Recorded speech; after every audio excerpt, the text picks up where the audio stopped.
All right. Hi, everybody.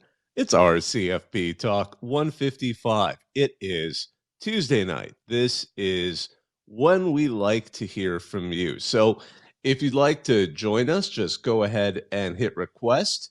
It's a good time to talk college football. It always is a good time to talk college football, but we just wrapped up week zero, pardon me, and we're heading into week one. So I'm just going to go ahead and fire off that tweet that lets folks know how they can join us from the Twitter app. You can just hit request in the lower left hand, and I'd love to hear from you.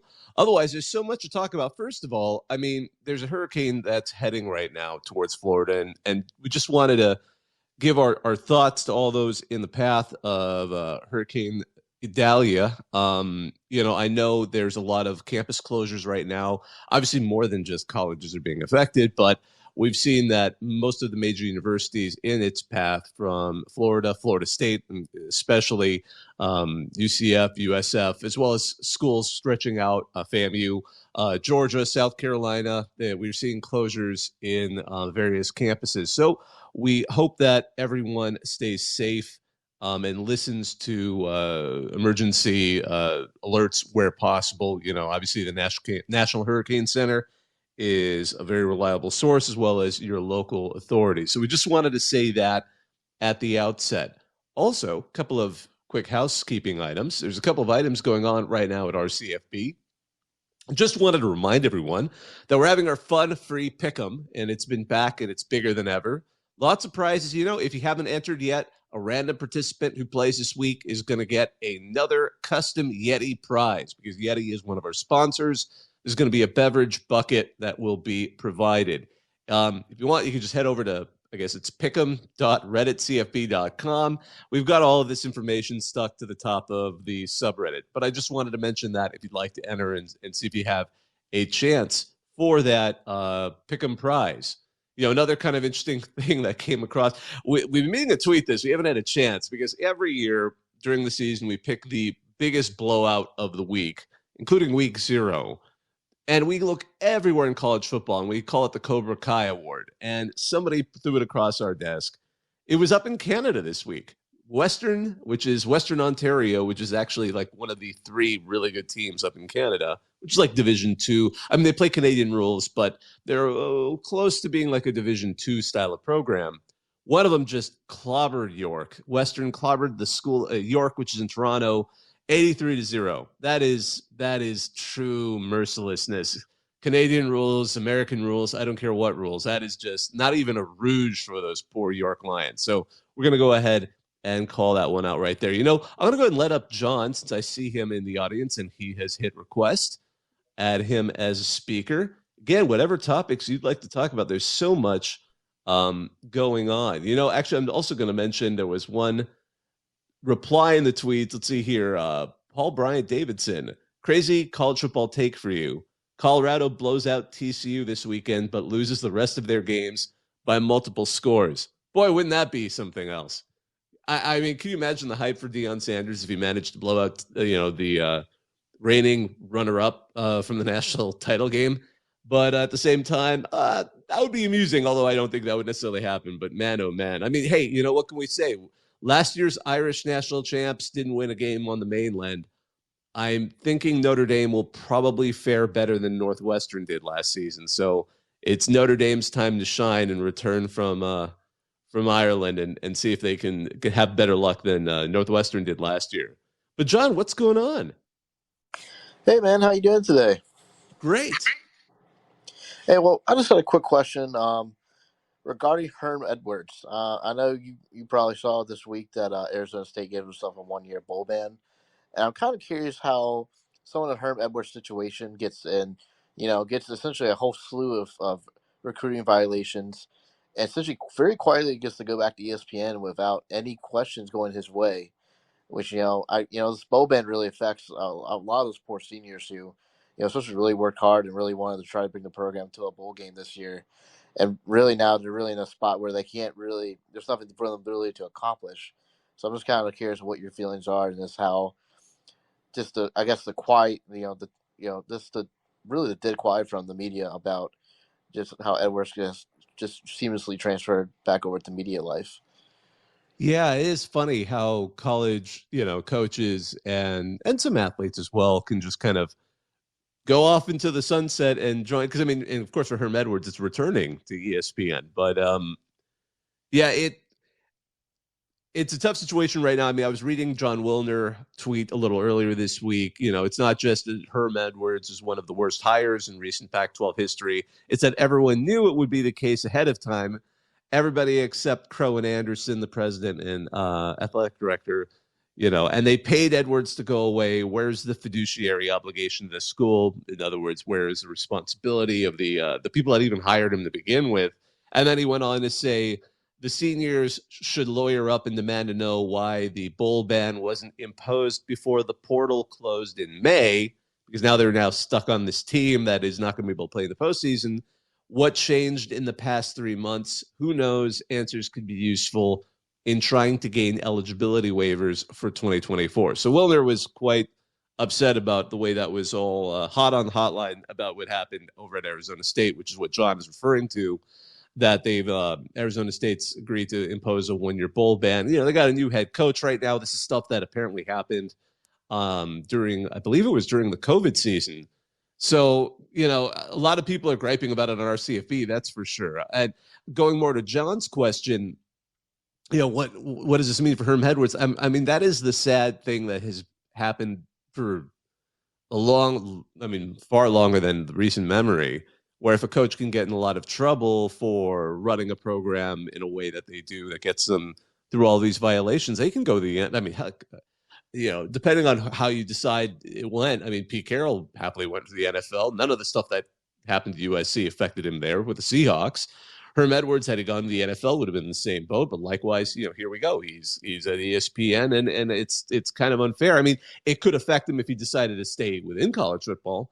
But if you leave the profession or leave, I guess, what is managed under the association, I mean, you could theoretically talk about going to the NAIA or a JUCO, but I mean, realistically, if you can't, the NCAA could still go after you, or still at least do a for cause or something that would make it difficult to hire you. But if you don't stay in that same thing, you're scot free. And you're right, it can be kind of a unfair situation where someone can create a situation. Again, I don't want to speak too specific to Herm Edwards in particular here, because I don't want to necessarily accuse him of something beyond what the school is obviously acknowledged and is self-inflicted, self-imposed a bowl ban for. But yeah, it is the unfortunate nature of it where you can get these kinds of unfair circumstances. But that was a good question and an interesting way to start off the whole Arizona State thing. I think it's not as paid attention to, especially now that we had a little bit of the Pac-12 realignment shuffle. And we know those guys are going to the Big 12 as they head into this season. But it is unfortunate. It is unfortunate, and I can totally see why, especially for folks who are Sun Devil fans. This is just a really frustrating situation, and that's almost an evergreen comment. But of course, anyone at Arizona State is still thankful they're not the other 4 teams in the Pac-12 that are kind of stuck. Uh, which I hate laughing at it, and we can talk more about what seems to be heading in that direction. It seems like there might be some lifelines out there, but everything is delayed. I want to allow someone else up here, and I promise to get to everyone who hits request early on. Let's see here, real Nick Butts. What's going on, man? What's up, man? How you doing? I'm good. How are you? Awesome. Hanging in there. So I just wanted to address something that's really been bothering me all off season. Now, granted, I'll go ahead and preface this with I am a Clemson alum and a lifelong fan. But do people seriously think that Florida State is better than Clemson this year? Do people seriously think that Florida State is going to the playoff and beating Clemson possibly twice on the way? I mean, last year Clemson pretty much dominated that game. I feel like Florida State scored 2 garbage time touchdowns. I just don't see it. But I think and it's interesting. I agree with why a lot of Clemson fans feel that way, because Clemson has been the team, and certainly Dabo has a lot he can coach, and the preseason. I mean, the AP, aren't they like they're side by side this season? It's fascinating to see. So I think more about what's going on is there's just more optimism with Florida State. And to an extent, there is, you bring up an interesting question. How much of that is truly deserved? How much of that is the hype of last season that, oh my gosh, Florida State might be back? Because they went through some tough seasons in Tallahassee, and again, we hope they're going to be fine after the hurricane that goes through right now. But I think we're going to learn a little bit more about them. I mean, because the nice thing is, obviously they're going to try and settle at least once on the field, if not twice, as you mentioned. Because Clemson is going to, I mean, obviously the Noles are going to head in to Clemson for that game. But I think we're going to get a better read. The nice thing is we get the Camping World kickoff that's coming up this weekend. That's going to be, by the way, a hell of a game. We've got a reporter that's going to be covering it from the press box with LSU. That this season, especially compared to last year where those two teams squared off, that's where we're going to get a little bit better sense of Florida State. So I think Clemson has something going for it in that Florida State really has to if Florida State doesn't do well in that game, I think, because to be fair, Clemson has, and I don't say this as an insult, has a smoother run up to that game with Florida State. They got, at Duke, FCS Charleston Southern, Florida Atlantic. We're not seeing them, quite that jump with jumping right into it with another top 10 preseason team, LSU, where Florida State and LSU are going to be basically squaring off to see which team has that hype train behind it, potentially for the rest of the season, or at least until they hit their major competitor. For Florida State, it would almost, as you said, it's Clemson. For LSU, the SEC's got a couple of other teams they got to worry about. But I think we're going to get a sense of it early, but I get why Clemson fans are concerned about that. I think this is, to an extent, are we seeing what would happen to go to other conferences, a USC or Texas, where, the Texas is back meme, or, is USC for historically would be overrated in the preseason AP poll, even if they had a mediocre year, just because it was USC. Is FSU in that boat? I mean, what do you think about that? Do you think there's a bit of that going on? Yeah, definitely. I think a lot of people just want them to be really good this year. I think a lot of people just miss the days where they were the dominant team in the ACC. And I mean, we'll see what happens. I mean, yeah, that Sunday night game, week 1. I guess that's just in a few days. Yeah, that'll be very telling. But man, we'll see what happens. Exactly. That's the exciting part about it. You got me hyped up now for more of that Sunday's game than I ever thought. Probably it's Sunday or Monday. I forget what day that's going to be on. I think that's the Monday. No, that's the Sunday game. I'm now so hyped for that game. That is going to be great to watch those two, because again, yeah, if Florida State just buzzsaws through LSU, everyone's going to go like, uh-oh, here they come. But yeah, I think to some extent, because if you think about it, we talked about this, a bit like in the offseason.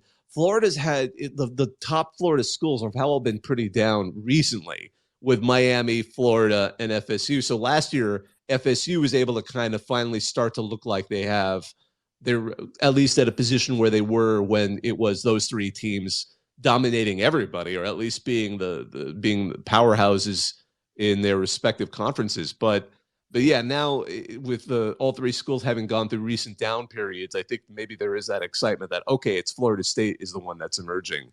But it could soon shift to the others if Florida and Miami start to show more of a pulse. But we'll see. But that was a great question. Thanks so much. Let's see here. I see we got Boy Ron who wants to join. Let's let you up. Go ahead and let you up here. So much stuff going on, by the way. One other topic I wanted to hit as we're kind of waiting. Somebody did some analysis on Twitter or X, or X going to give it to you. What I want to say it. So looking at the new clock rules, because as you know, there were 3 new rules that went in on the NCAA rules to speed up the game, allegedly. But they did the math on a 7-game sample of week 0. So again, it could adjust with time. I mean, 7 games is not how you necessarily want to set it. But just from the 7 games they analyzed, the average number of plays was down 7.8%. That's to be expected. Went down to about 63.3 plays per game versus last season with a sample of 896 games. There were 68.7 plays per game. But here's the annoying part. Okay, so 7.8% of plays, less of them. the average length of the game only went down 1.4%, which adds up to 3 minutes. So we lost almost 8% of the plays that were being run a game, but the game has only, the actual length of the game has only gone down by 3 minutes, which, as you can guess, that seems to be just, oh, wow, more commercials. So less plays, more commercials. We'll see how that pans out. Obviously, that's 7 games versus a nearly 900-game season, but we're going to have to, that's something I'd like to see more on as this moves forward. I'm sure there's going to be people tracking that as we keep going on. But yeah, boy, Ron, what's going on? What's on your mind? Wait, that's crazy. There's only 63, like 68 plays a game or something? Yeah, last that's real? season, there was an average of 68.7 plays per game. That feels so little. And then it's gone down to now 63.3, but there's only a 3-minute difference in play time, which means they're filling it with something else, because it's not like people are doing, Tecmo Bowl with Bo Jackson running across the field in both directions like 9 times before you finally score a touchdown, because he was Bo Jackson in the Tecmo Bowl. But what's on your mind, man? I was going to say, I just want to get your opinion on, before this, actually, I just want to say, I love it when people call in and talk about like a rival school or something. It's so funny. Because I feel like as long as I've been listening, I've never heard any of them say that their rival is not overrated. So I just thought about that with the last guy. That's what's so lovely about it. I can't blame him. I mean, but also, if you're a Clemson fan, like, they've been in the national championship in recent years, and Florida State's like, okay, cool, you had I get it. But of course, Florida State could very well go through and it could be, what was it, 2012, 2013? When was the last time? But I mean, they could still do it again. I mean, I'm not doubting the Noles at all. I know Brett Sally did a whole thing on which teams he thought could enter the playoff, but really, I mean, and I agree with the criticism was he mostly named the teams that could theoretically win the championship, because TCU proved that any team could theoretically make the playoff and get to the championship game. But yeah, for the ACC, his picks were Clemson and Florida State were the only two with a reasonable chance. And I think that's reasonable. I mean, his Big 12 pick was just Texas. Yeah. Big 10, he thought, Michigan, Ohio State, Penn State. Pac-12, he went broader. He said Washington, USC, Utah, or Oregon. And SEC only, the Alabama, Georgia, LSU, and then Notre Dame. So those were his picks for college playoff contenders. He put Notre Dame on there? I feel like we were just talking about this with teams that sort of get hyped for, no matter what. But I mean, hey, Notre Dame cleaned the clock of AFC Richmond, Navy. So, they, I guess until they prove otherwise, Sam Hartman seemed legit. But again, it was Navy. So we'll wait. We should apologize to anyone in Ireland. I'm not giving them enough credit. We got to give Ireland better games. We really do. I don't know what it takes, but we got to ship them something. I don't know how, but ship them like some wild midweek action game against even programs that otherwise would maybe not fill their stadium. Just send them to Ireland and do that. See how that goes. Why not? It'd be cool. Notre Dame versus USC in Ireland. And those two fan bases could afford it. There's certain fan bases that you'd love to see there. The ones that travel. I mean, it was neat that Nebraska went last season. I think that was wonderful. Northwestern, I mean, they're neat, but they don't travel. But a team like Nebraska, a team like Notre Dame, there's teams that do travel and plenty of them. And I feel bad. Those aren't the games necessarily for more. Those are more of the super wealthy alumni. I love those games. So I do sympathize at why you don't necessarily want to do those all the time, because it's not like if you're a person who has to kind of scrounge money to get to see it, because games are so damn expensive at home anyway, then add a trip to Ireland and all of it. So I do sympathize with that, but they're kind of neat to see for sure. They're fun. All right, so yeah, back to what my original question was going to be. So I was looking over the AP poll, and I just want to know, what team do you think is probably the most overrated on the poll? Oh, man. Well, I'm not sure I'm going to go so far as I don't. Okay, let's start with you. Who do you think? Oh, I'm going to go Texas. I will always say Texas. I have never once believed them to ever be back, and I will never believe them to ever be back. Really? This year they actually legitimately look pretty good. I mean, I don't know. Yeah, I feel like we do this every 3 years with them. Like, oh man, this is the year. Like, oh, they got some guys who are juniors and seniors. They got a Sure, I forget their quarterback's name. He's actually promising. I like him. Yes. But other than that, I just don't believe the team. Okay. I'm curious to see. I'm more curious to see if there's so many Pac-12 teams up there that I'm kind of hesitant to think all of them are going to be as good as they are right now. I mean, you've got obviously USC, and it could very well be USC. Certainly against San Jose State, the defense looked about as bad as it did last year, except this was against a team that wasn't as good as Tulane or as good as Utah or as good as the other teams that clobbered them last season. But that did not look good for USC, so it could very well be them. And as a number 6 in the preseason AP, I don't think they looked it. I think they looked like maybe a mid, like somewhere in the teens. And then you've got, I mean, we'll see between Utah, Oregon State, which one of those, and Washington. I'm not sure all of those guys are going to stay up there. So I don't know why I'm more skeptical about the Pac-12, not because the conference is imploding, but just because that's pretty bullish. Now, granted, they've got some incredible QBs at all of those programs, but I'm still a little bit hesitant to say that top to bottom they're all going to be top 25 teams this season. I think there's going to be quite a bit of a shakeout with some of those. I feel like the issue with the Pac-12, I feel like this was really the case last year. It was hard to get a real good gauge on them because anybody in the Pac-12 could have beat anybody on any given day. Oh, absolutely. That's been their absolute Achilles heel when there isn't a team that's just absolutely crushing it like the USC or Oregon kind of dynasty years. That's who they are. Unfortunately, it's kind of hard to pin that. I see we have someone else in the queue. I want to get as many folks up here as possible. I'm going to let up Samuel Kaufman. And as we kind of keep this moving forward, another kind of, by the way, there was one fun story that came out today. It's just different. I've never heard of this before. I think it's the first time that ESPN has agreed to partner with a movie theater distributor. I'm not sure if it's a particular chain, but they're going to show apparently 75 college football games in movie theaters this season. Now, I'm not sure if they're kind of going to be, many of those I think are going to be related to ACC teams, and if those are going to be more tailored to specific towns. So, like, if you want to, that could be a fun game watch party. Hell, I mean, I'm an alumnus of the University of Southern California. I live in Minnesota. Sometimes I would go to game watch parties, and you'd find a sports bar that might be willing to put the game on the TV. Anyone who's been an alum who's living far away from home, you run into that.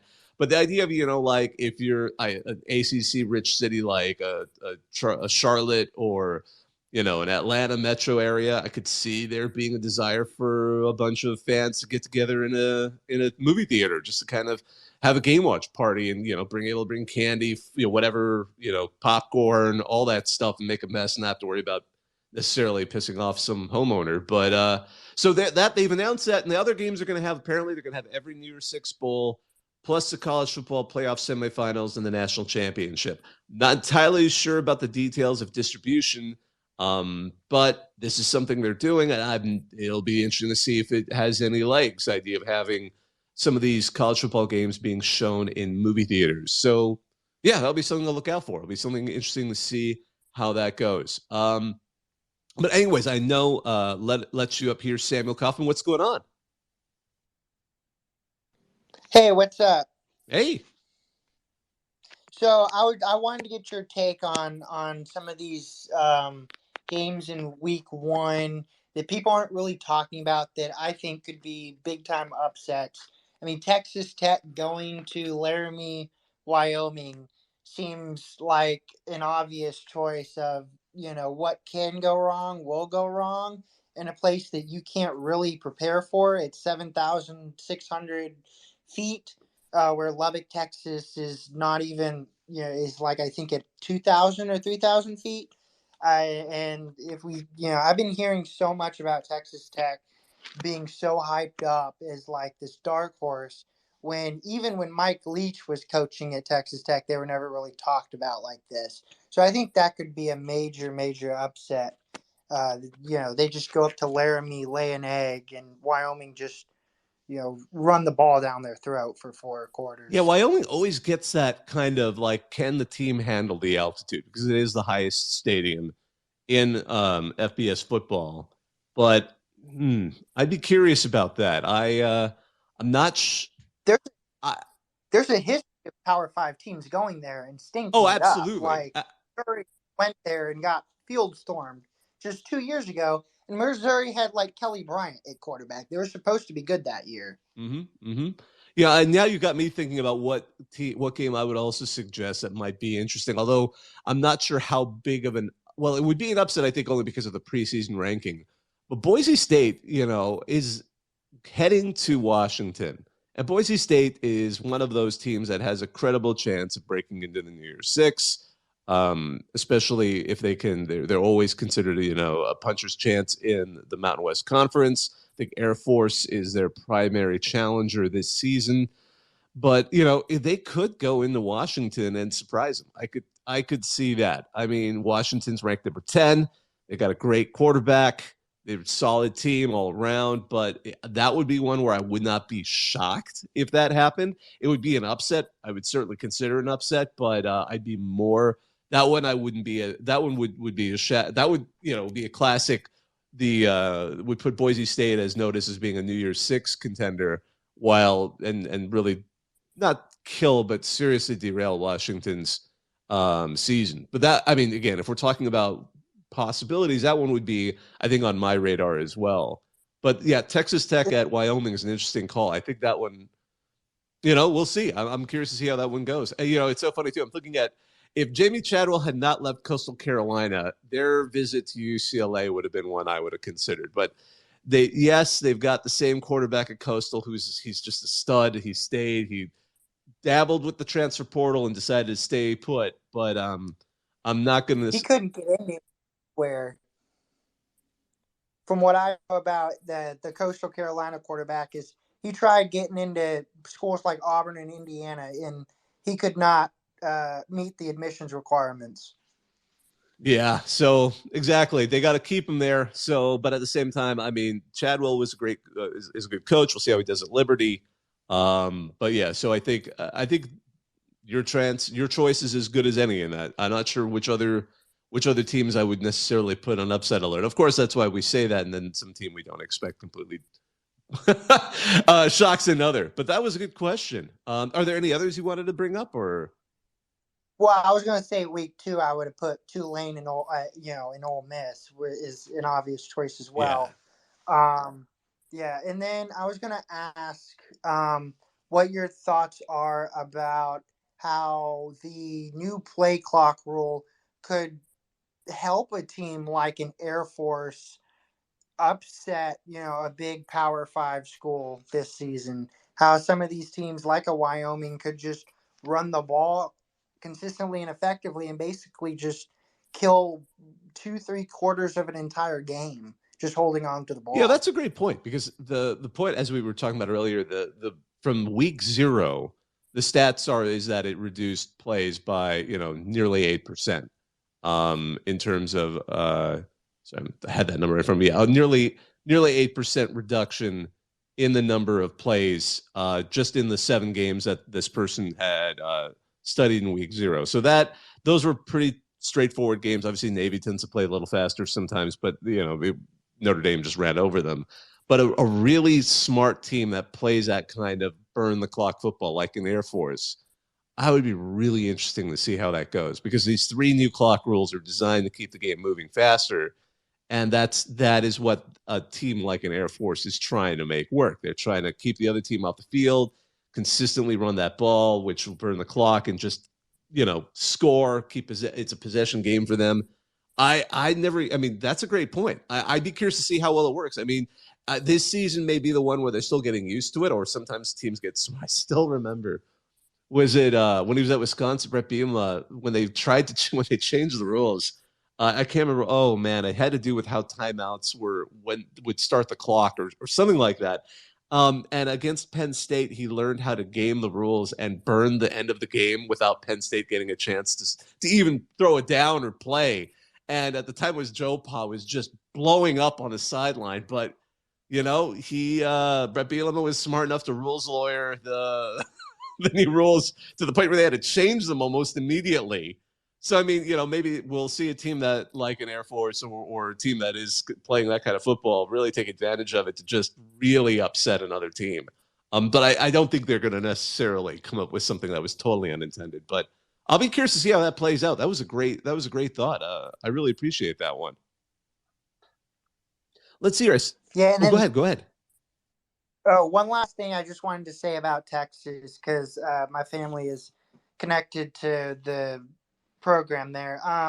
Whenever they haven't released the depth chart yet, and Sarkisian is keeping a tight lid on that. But of course, when they play Rice, they have to give a depth chart out to the media to call the game.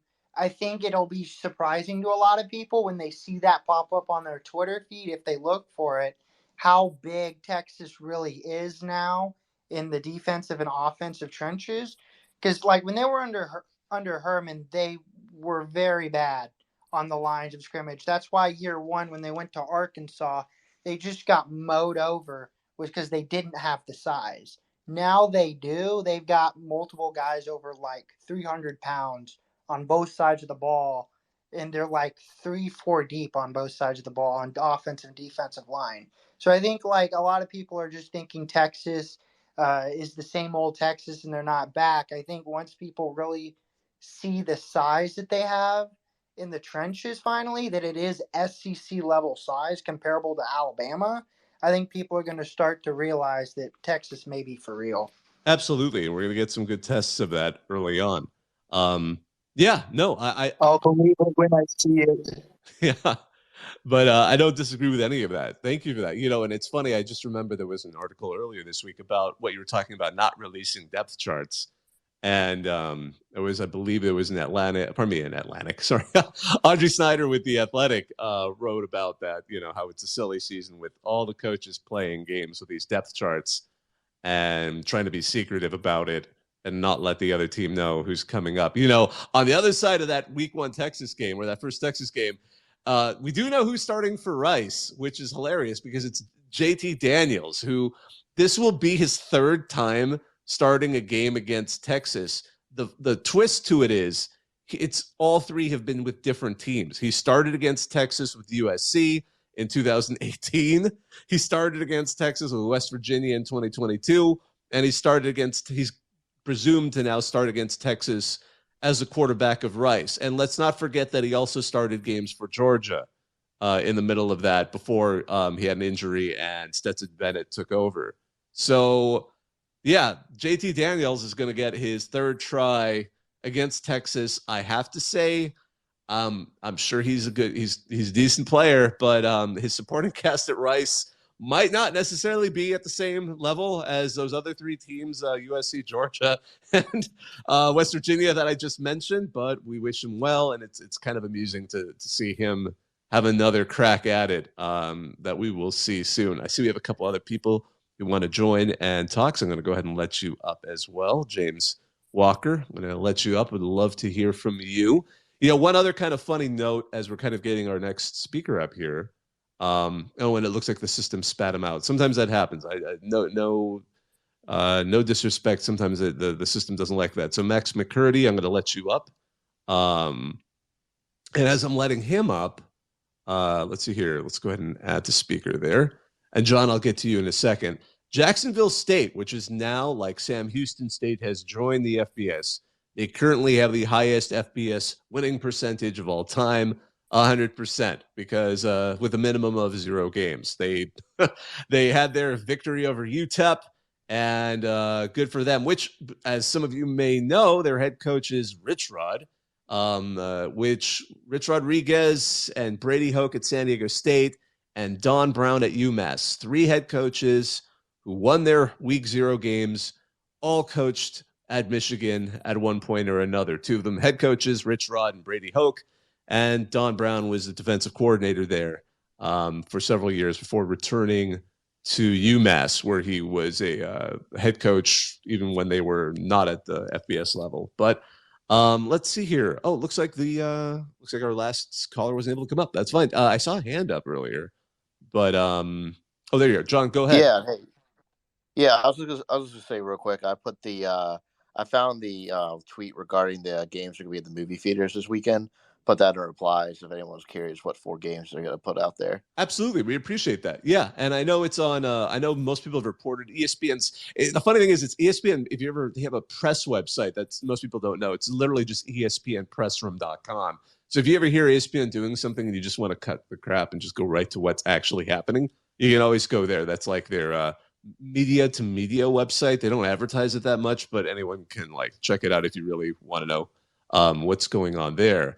Let's see here. I'm going to go ahead and let up someone else. Let's let up Betting Monster. I see him in the audience. He had his hand up. One quick note on College Game Day. Apparently, Big and Rich Come Into Your City was retired as the opening song. So I know some people really like that. I feel really old because I was kind of like, what is this song when it first came out? So I still kind of think that. And then I remember they added like a rap interlude, which works. But I mean, I remember when they added it because it was like, wait, where did this section come from one season? But yeah, I guess they're going to be playing a new song. We'll see how it goes.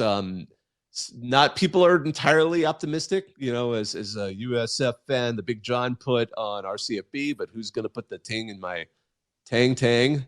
But we'll see. I mean, some people were hoping it would be Johnny Cash's I've Been Everywhere. That would be an awesome one.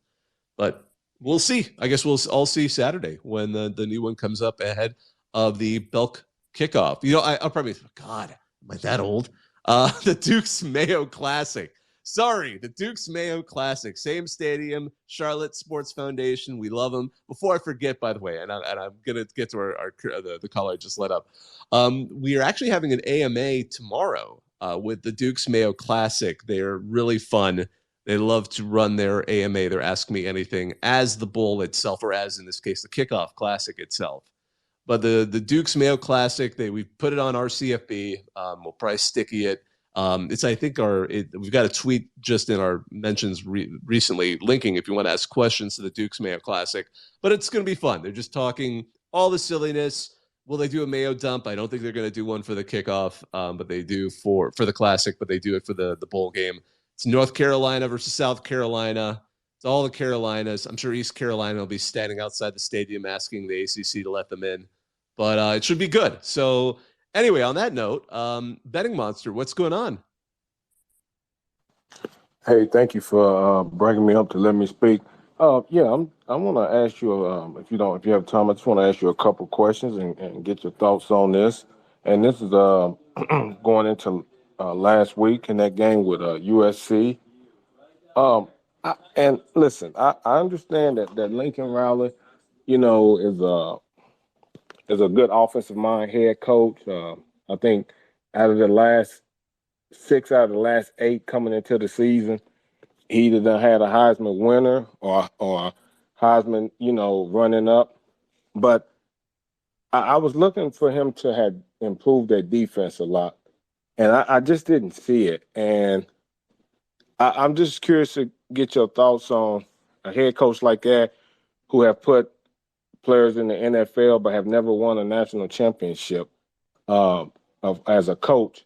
How can you come into the season with that DC and it's just, and we've seen just not even a team that's average, just really just torture them. And I just seen no improvement. And I'm just curious to get your thoughts on that. Oh, I definitely get what you're coming from on that. It was strange to see so little improvement, considering that they had some strong transfers come in to. Well, they got the kid from Georgia, exactly. Bear Alexander. They got some. And he didn't. They got the talent. I mean, clearly that same route helped the offense last season, but this season, no. And what is the central character in all of that? I mean, I'm a strong believer in, especially in college football, more than I think most sports, if any sport, the coach makes a difference. It really does in terms of strategy, in terms of using the talent that's there. And a lot of folks were surprised that Grinch, the defensive coordinator, was retained last year. But correct, Alex. Yeah, Grinch. And the assumption was that, okay, they're going to maybe give him more talent. Maybe they just didn't. They were so focused on improving the offense, which clearly worked, that they didn't get the talent to help him run a good defense. Of course, I know a lot of folks who were Oklahoma fans who, and looking past the obvious Schadenfreude, a lot of them were just wanting to see Lincoln Riley fail. And I get that. But they were like, this is what we saw from this anyway. They were kind of not shocked to see the defense that first season. But now, as we've talked this offseason, they brought in some talent, and in addition to just recruiting, they've brought in via the portal some solid talent, and still against in San Jose State, it should not look that way. Now, of course, we say that. I mean, just the caveat. Yeah, there's a chance San Jose State's actually awesome. We find out as the season goes, but I mean, we're going to assume that's not the case because that's less likely. If they can't get it together by mid-season, I mean, if they can't get this together soon, it's going to fall apart real fast. So I think that it's I think that this listen, and like I said, I could be wrong, and I like to be proven right. I think that it's going to fall off a cliff, and it's going to fall off a cliff real quick. Yeah, I agree, because you can't. I mean, they're going to get into a firefight real fast. I mean, luckily for them, I don't know how Nevada's going to look this week. I'm not sure Stanford is in any position to really be much of a challenger, but pretty quickly well, that's the thing. Yeah, their schedule is a little light at the beginning. I mean, they can get away with it. We may see some. They keep getting away with it with Nevada, with Stanford, with Arizona State, Colorado, Arizona, but then you're going to get Notre Dame, Utah, Washington, at Oregon, UCLA. So will they end up being a team that somehow not mysteriously, but goes to 6-0 and then just gets, at best 5 of the last 6 games? I mean, if they can't get that defense together, it wouldn't be unheard of. Well, they in trouble. They in trouble, and then they don't. And that's what was the issue last year against Utah. Their defense, they can put up points, but they if you can't stop them on the other end, you got a major concern. And then another question I wanted to ask you real quick. I know you probably got some other speakers coming up, and you kind of had brought this team up real quick. And I know a lot of people, for us with Notre Dame, but listen, I understand it was Navy, and I'm not taking anything. Listen, I'll put to you like what Notre Dame did. To a lot of people, they thought that's what they were supposed to do. But the way I look at it is, you coming in with a new offensive coordinator since Tommy Rees ain't there. You brought Parker in as your new OC, okay, and you brought in a new quarterback. Now, I understand this is the same quarterback that's been in college forever. They came from Wisconsin, which I believe the head coach up there in Wisconsin, Norman Brown, if he don't do something quick, he's going to lose his job. But anyway, to me, I thought that I knew Notre Dame would get there. I just didn't know how the first couple drives was look. They went right down the field. Well, actually, they went right down the field back to back and score. And he looked like he'd been in this offense for years. And I know a lot of people. Listen, I'm not over jumping the gun, because I think this is one of the best quarterbacks that Notre Dame done had in a while, even over. Jack, when they had Book back then, when they had Chase Claypool and all them receivers up there back then years ago under Brian Kelly. But I know that a lot of people is high on Caleb Williams winning this Heisman. But I'm gonna say this real quick, and I don't want to over jump the gun, but I'm just going on my eye test. Now they don't have. I don't know if he necessarily have a deep threat down the field like Notre Dame have normally had, or maybe what he had back in West Virginia. But with that run game and the way he fit in, to me, we may need to keep our eye on this team, because I think this team could be a team that could really make some noise. And we still got to see some challenge. I understand that, because Navy ain't really too much of a challenge. But one good thing I'll take away from this game real quick, that I do see improvement even with the defensive coordinator, was last year they got, in that second half, they let the fullback destroy them. They shut that shit down this year. They did not let that boy go off in the second half.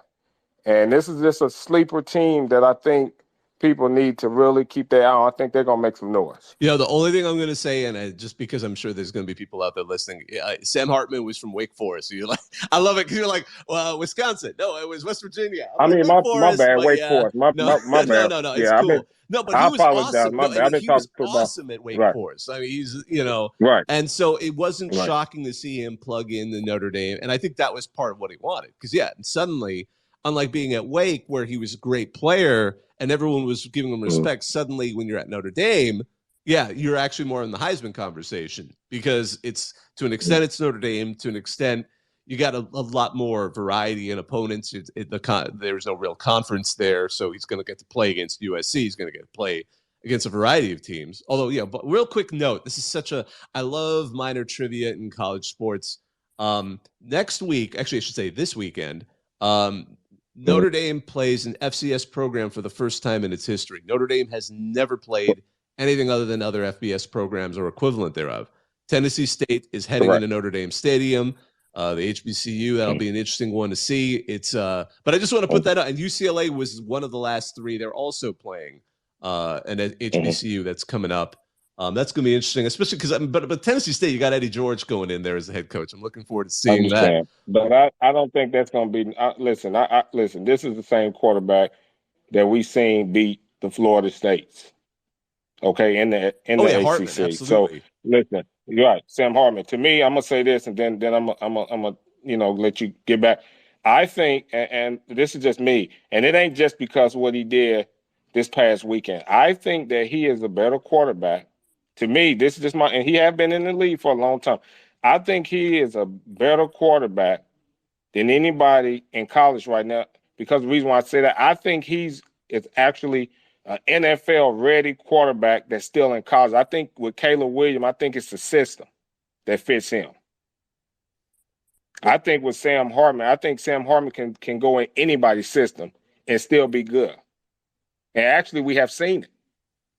Absolutely. We'll see. And I'm looking forward to seeing how he does this season because so far he's exactly what Irish fans were hoping for. But I just wanted to thank you so much. Those were some great points, Betting Monster. It was a pleasure having you up here, man. And again, if you'd like to join the conversation, you can always hit request as we kind of go into the final, roughly 13, 15 minutes.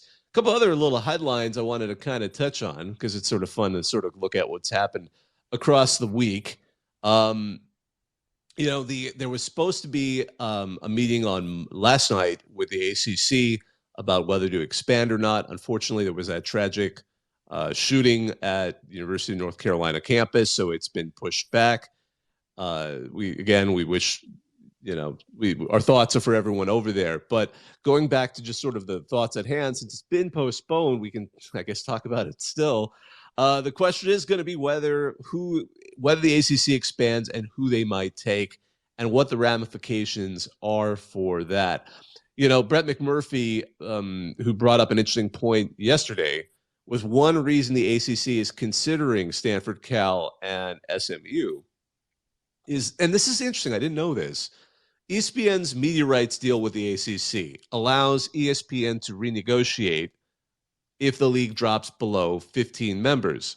So the idea is bringing in new teams like this would give them the numbers if Florida State and Clemson left.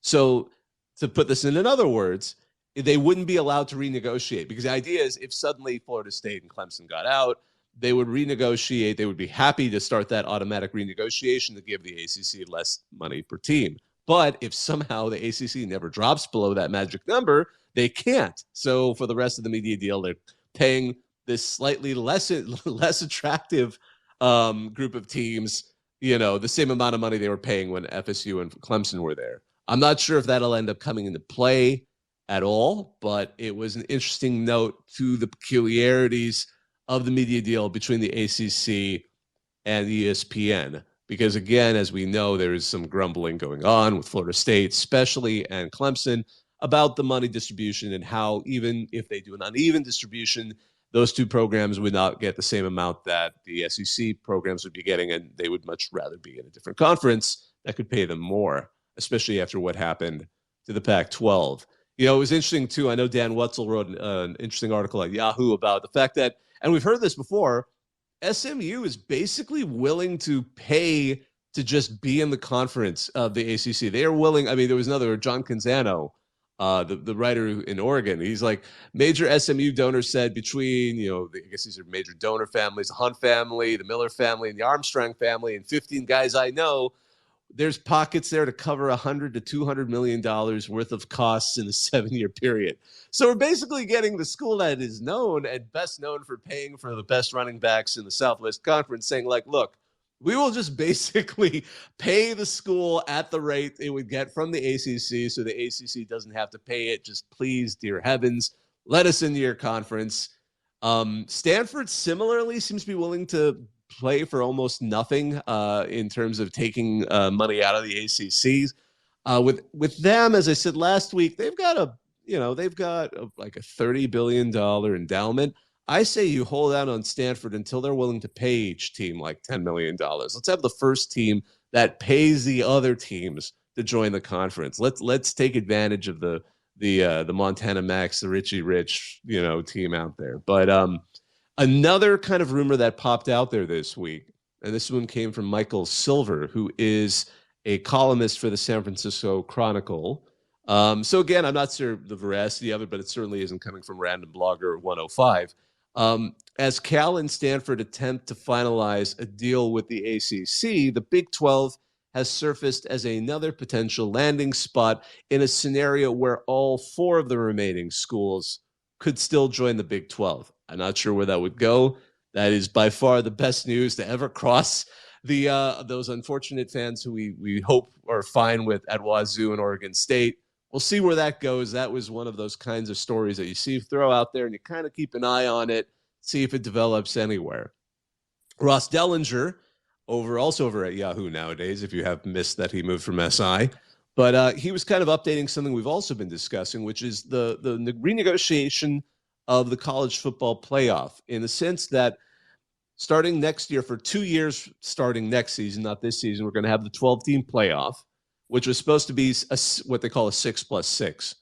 The 6 automatic qualifiers, which are going to be presumably, the way it's written, the 6 top conference finishers, which would be the P5 plus AG5 team, would automatically be in the playoff, plus 6 at large.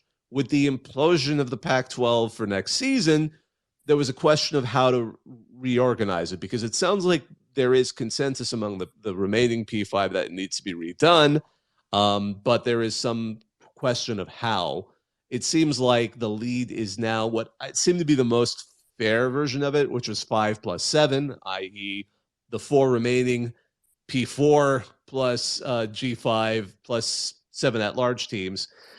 Sankey over at the SEC, the commissioner there, had suggested going just 12 at-large teams, but that one seemed to have a lot of problems, a lot of pushback, and potentially bringing up the same political pushback that caused the BCS to widen out to the model that we know, where they went to the +1, where they went from just only 4 BCS games, including the championship, to 4 BCS games plus the championship. For those of you old enough to remember that, because I feel really old when I say things like that. Some other minor news: Minnesota sold out their season opener. It's been the first time we've had to see a sellout in couple of years. I'm excited about that because I'm going to be covering that game from the press box over at TC. Well, gosh, I keep calling it TCF Bank Stadium. The bank bought another bank. They renamed themselves Huntington, whatever, at the Gopher Stadium. So that'll be a fun one to see on Thursday. I'm looking forward to that. It'll be interesting to see how Matt Rule does there. Someone in the replies actually asked what my take is on that game. Since I'm covering it, I'm not going to say a position. He also asked who's going to win versus Florida and Utah. I'm going to say this with if Utah's quarterback is still injured, I'm definitely not sure how that would go. Cam Rising is a major part of that Utes offense. And at the same time, it's going to be interesting to watch Florida have to come out to anywhere west of the Rockies. Well, this is technically on the Rockies, so you're not really west of it. But we'll see how that goes. And I hope, by the way, for those of you out there, I hope any Florida fans, I'm sure there's thousands of you listening, no, but I mean, that would like to go out there. It's a beautiful place to see a game. I've been to a game at BYU. I've been out there for fun, just driving through. It is, if you can get a chance to see a game in Utah, any of the schools, Utah, there's only, Utah State, Utah, or BYU, that is a magnificent backdrop. to see any sport, especially college football. Another interesting kind of note, sort of a sad note, Sonny Saylor, the owner of UGA, the Georgia mascot Bloodline. He's been featured many times. Anytime they really want to go in a deep dive on that lovely mascot of Georgia, he passed away at age 90. So a full life for him. Featured many times in college sports. I remember he was living in Savannah. Full life for him, but again, sadly, he has passed on. Also, this week we had the second-year anniversary of the Alliance, that famous, infamous, I don't know, it's like one of those pre-World War meetings where everyone kind of mocks it because you see everyone kind of handshaking for a supposed peace treaty, but everyone just starts killing each other immediately. Well, the ACC, Big 12, and Pac-12 formed the Alliance in the wake of the Texit of Texas and Oklahoma, or out, pardon me, that's the other way people like to write it in all caps, heading over to the SEC. As we know, that turned into a massive knife fight, which ended up bringing the Big 12, which killed the remainder of the Pac-12. But hey, I see we have a hand up. Betting Monster, what's on your mind? Yes. I heard where you have brought up for us with Nebraska. Listen, I give Nebraska a couple years. I think they're gonna be back raising hell as once what they used to be for anybody old enough to remember. Listen, we seen what this same head coach did when he got to Baylor. We seen how the next year he turned that around. He bringing a good staff over there with him. He bringing Tony over there as a DC. He bringing a good wide receiver over their head coach, but it'd be his first season. I just think Matt Rhule is going to do some great things over there. I think he's going to try to get a lot of those kids from out of Texas to come down there with him. But a guy that I'm interested in hearing your thoughts on, because I love how you break everything down for us college football is. And this is a game that I'm going to be watching. And that's Deion Sanders playing TCU. Now, listen, Deion done won on all levels. And I'm rooting for the guy. And I'm not knocking Deion. But this is not Deion out there on the field. These are these kids that's going out there on the field. And I think Deion know how to say the right words and know how to talk. And when you walk in the house, it's Deion, and you can get those players. I just don't know if he's a X's and O's type guy, because I understand what he did, with when he came from the what school was that he just came Jackson from? State. Jackson. Yeah, I've been talking college football all day, but Jackson State. And he did turn that thing around. He did a marvelous job up there. But when he went over to the SWAC and played all those schools over there, he got dog walked. So now I know he's bringing a good OC over there that was a head coach from last year with him. But I just wanted to get your thoughts on Deion. I know this ain't gonna be the year. Next year's supposed to be the year for them. But I just want to get your thoughts on what you think. This Colorado, I mean, they can't do no worse than what they did last year. I think they went 1-11 last year. So I just wanted to get your thoughts on that. Yeah, well, you're right. I don't think they can do worse than last year. I think TCU, granted, they've lost some key folks from that Cinderella team that got, Cinderella eventually meeting Godzilla, but they definitely went further, and they're going to be, I think they're going to be outmatched by TCU pretty much across the board. And it'll be interesting to see, only because, of course, Colorado, meanwhile, had the offseason drama of one of the most, I think, the most dramatic, roster swap, with people heading out and people basically being shown the door, and bringing in an entirely huge number of players via the transfer portal. I don't think anyone's ever come close to what they managed to pull off. I forgot the exact numbers, but I know it's by far the record for what was done. So we're going to be also seeing how that even goes, and whether that, I mean, for people last season talking about, wow, USC brought, this all-star team of all these random players, are they going to be able to work together? It kind of worked, but I mean, it did on the offense, as we've talked heavily, you and I, about the defense. But here we're seeing an entire team like from scratch.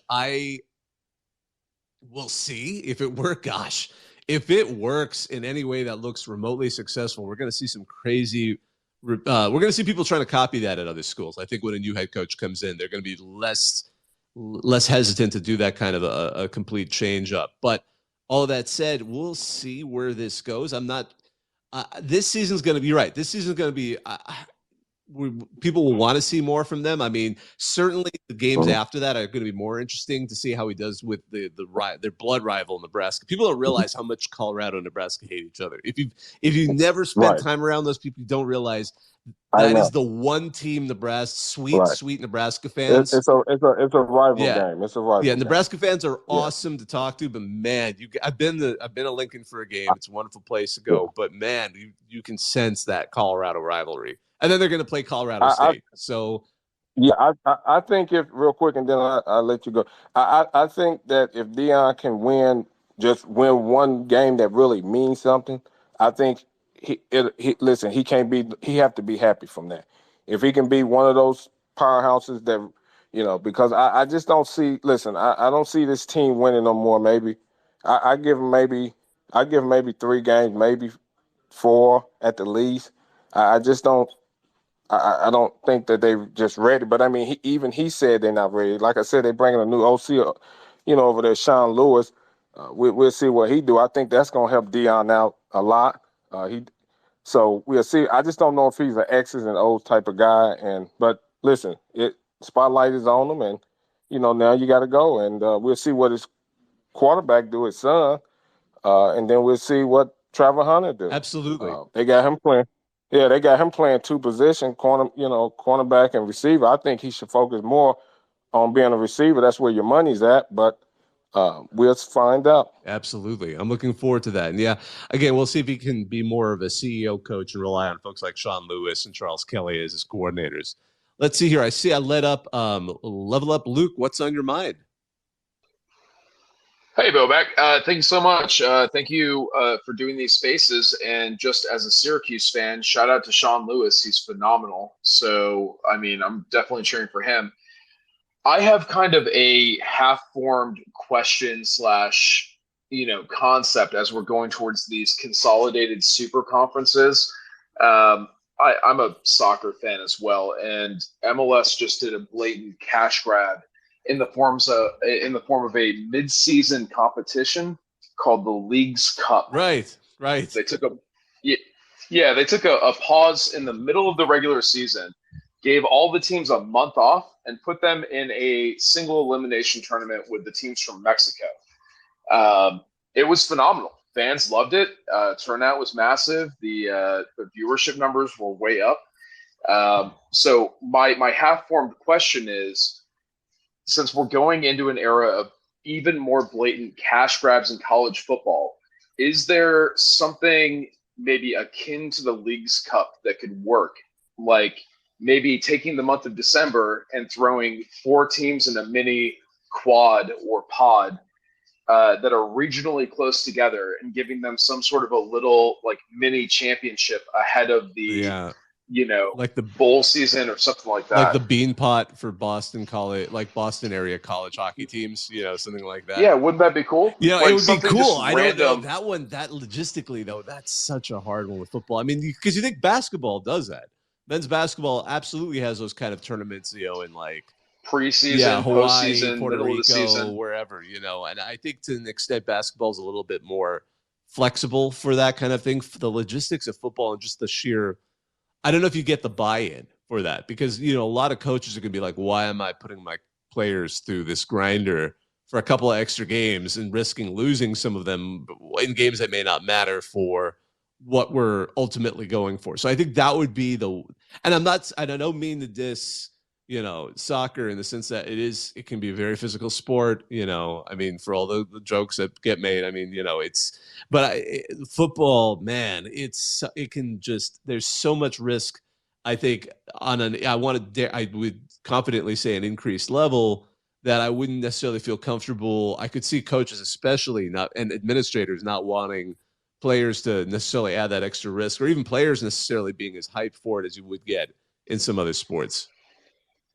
So let me ask you, as opposed to the current bowl system where you have a lot of basically exhibition games that mean very little, have random sponsors in random Oh, so locations. after the If that season. was, yeah, like if it was like in December, because obviously the biggest problem with this idea is the lower quantity of games per season. Each game means so much significantly more, and there's much less schedule time available for it.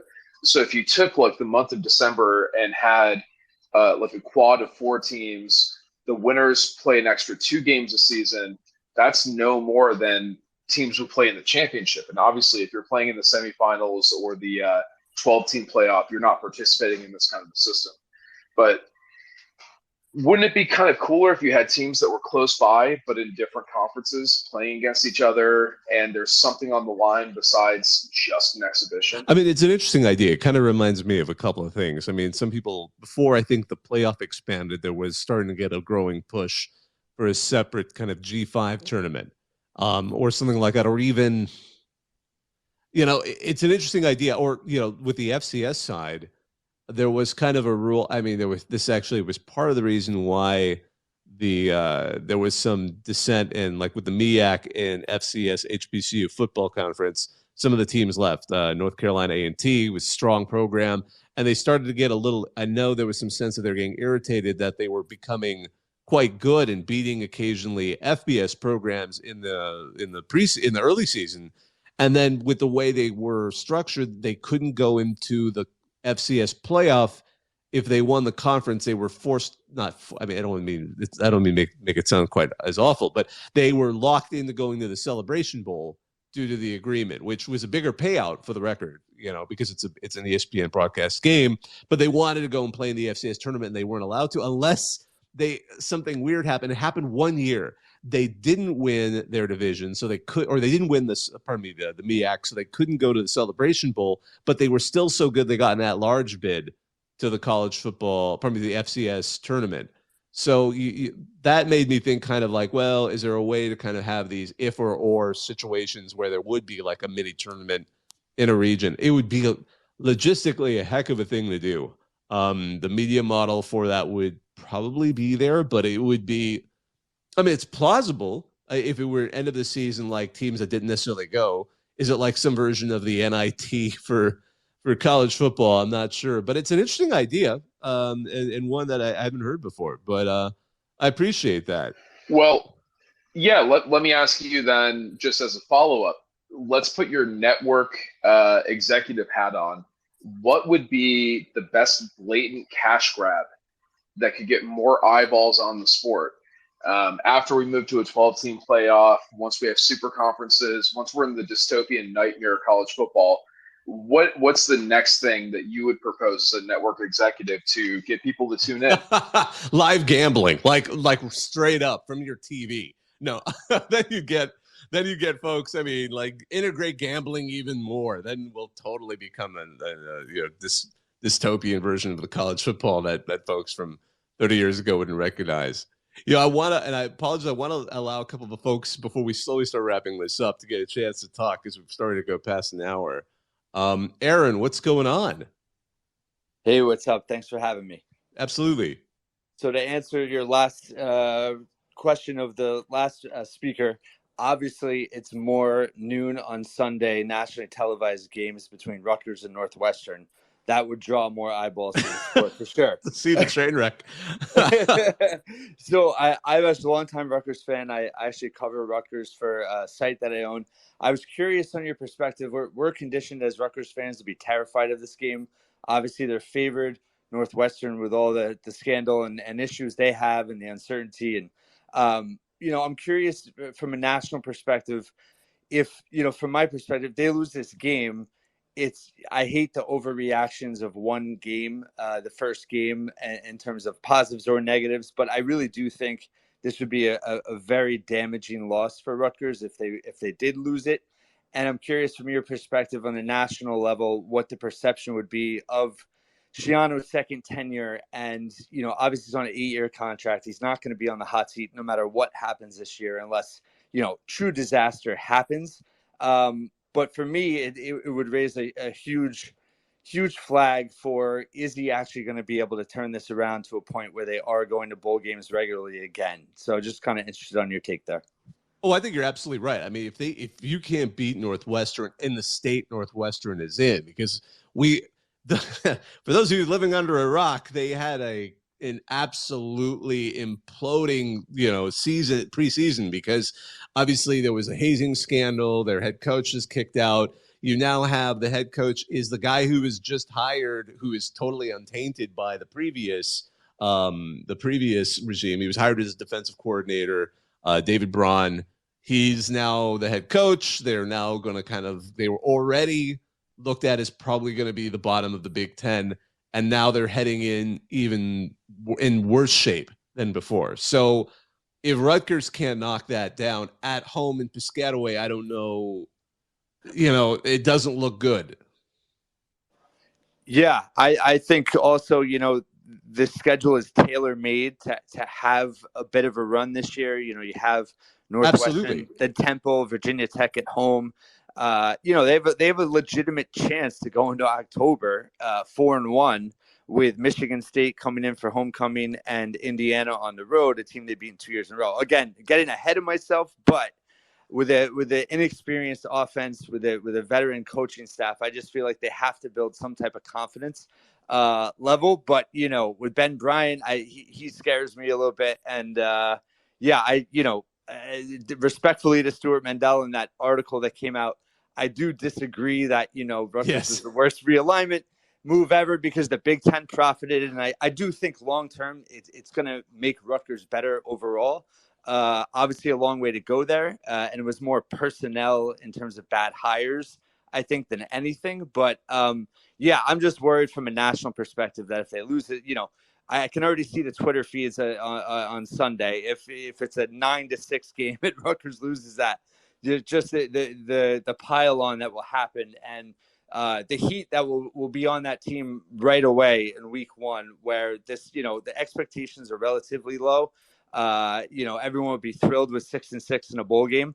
But yeah, just in terms of his overall trajectory, it feels like this is as big of a game in terms of a tenure as you could have kind of at the phase he's in. Absolutely. That would be a cluster completely. But the thing is, and I just want to go back to what you said earlier. I agree. The schedule for Rutgers, this season is, 6 wins would be the goal. Any more would be icing. But there is room in that schedule for Rutgers to actually manage to at least get to at least some minimum bowl qualification, which would be a victory and which would be a great way to build off of it. Because we know Schiano can get Rutgers moving. The question is, can he get there again and here in a second tenure? But I really do appreciate that, man. That was some great insight and some great thoughts on what's going on a pair of teams that not necessarily everyone's paying attention to, but we certainly will as we head into week one. I want to just mention a couple of other interesting stories that may have been missed. The one that kind of struck us was it's in FCS football, but on the side, even fewer people pay attention to, because the University of San Diego is a small Catholic college in San Diego. Don't mistake them for San Diego State. But they play FCS. They play non-scholarship FCS in the Pioneer Football League, along with kind of a national conference of like Valparaiso, St. Thomas in Minnesota, Davidson in North Carolina, etc. But something went wrong really recently. So there was apparently a hazing incident. They haven't been going on the details, but the quote is nearly half of the team is suspended. They're not sure how many of them are going to show up for their opening game at Cal Poly, which is a scholarship Big Sky team. But wow, that's one of the bigger ones we've read so far. So, I mean, again, that's one of those ones where I doubt any of you have like a real rooting interest in San Diego or even Cal Poly. It's just one of those where you kind of like hear the story and you're like, ooh, that's going to be a mess. We're going to slowly go ahead and wrap up here. As we do, I just want to make sure I've hit everything that we kind of want to. I think I hit most of the things we wanted to talk about. There's so much going on in college football. It's so wonderful to be this close. Like, we're past week 0. We're in the middle of getting ready for week 1. All the teams are going to get a chance to play. I just want to say, and my good friend Jake, HTO boy, who is one of our reporters, he was at the Ohio at San Diego State game. He said one of the running jokes in the press box of week 0 was, look at this. Look at this time the clock running after. Look at all this time the clock is running after the first down. We may finish 1 or 2 minutes sooner than before. Just to go back to kind of those numbers that were crunched in that tweet I mentioned earlier on this evening, with the numbers for the first 7 games, or 7 games that were looked at, with these new clock rules, the 3 rules designed to speed up the game, the average number of plays was down 7.8%. So 63.3 plays from 68.7 plays across last season. But the actual length of the game was only down 3 minutes. So we just made the game a little bit faster, really just to fit in more commercials. So hopefully that isn't the true case. Maybe when we have more than 7 games, we'll see that'll actually work out better in the end. But if it isn't, I really hope they retool those rules. What can I say? But on behalf of all of us at RCFB, my name's Bob Akayuri. This was RCFB Talk 155. It's always great talking to all of you, hearing from you. And let's head in week 1. We wish all your teams well. Take care. I'm hang up and listen.